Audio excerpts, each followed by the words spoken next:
Кіраўнік абласной выканаўчай улады Анатоль Ліс павіншаваў з прызначэннем на пасаду консула Республики Казахстан у Бресте Эльдара Кунаева. И с назначением вас на должность консула Республики Казахстан в городе Бресте.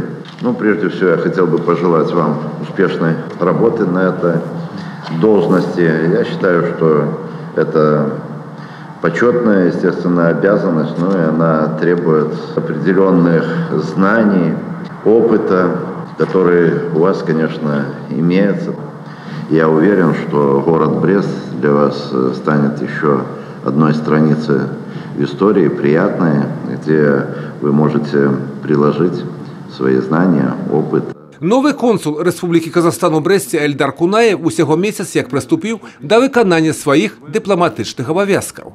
Але ў яго ўжо склаліся першыя ўражанні ад горада над Бугам і ад людзей, з якімі пазнаёміўся за гэты час.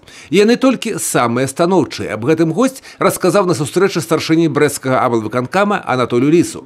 Далейшае развіццё ўзаемавыгадных кантактаў у розных галінах вытворчасці, пашырэнне культурных сувязяў, галоўныя тэмы размовы кіраўніка вобласці і консула. Ужо з пачатку года товарооборот паміж Брестской областью и Казахстаном склав звыш 60 миллионов долларов США. Есть и великие резервы. Я рад, что мы наращиваем эти объемы.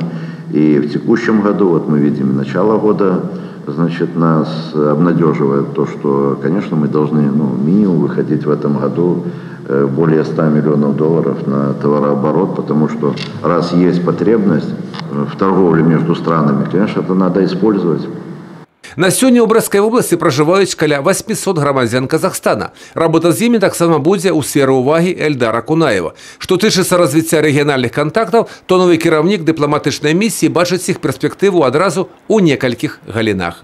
Я думаю, что точки соприкосновения в сельскохозяйственном машиностроении и вообще в области агропромышленного комплекса. Почему? Потому что даже наши два президента, Александр Григорьевич Лукашенко и Нурсултан Абишевич Назарбаев, прежде всего обратили внимание, что надо развивать сельское хозяйство, тем более, которое находится на очень высоком уровне именно в Беларуси. И поэтому здесь будет сделан акцент. И помимо всего прочего, логистические вопросы, связанные с железнодорожными перевозками, автомобильными перевозками. Юрий Печур, Александр Севицкий, телерадиокомпания «Брест».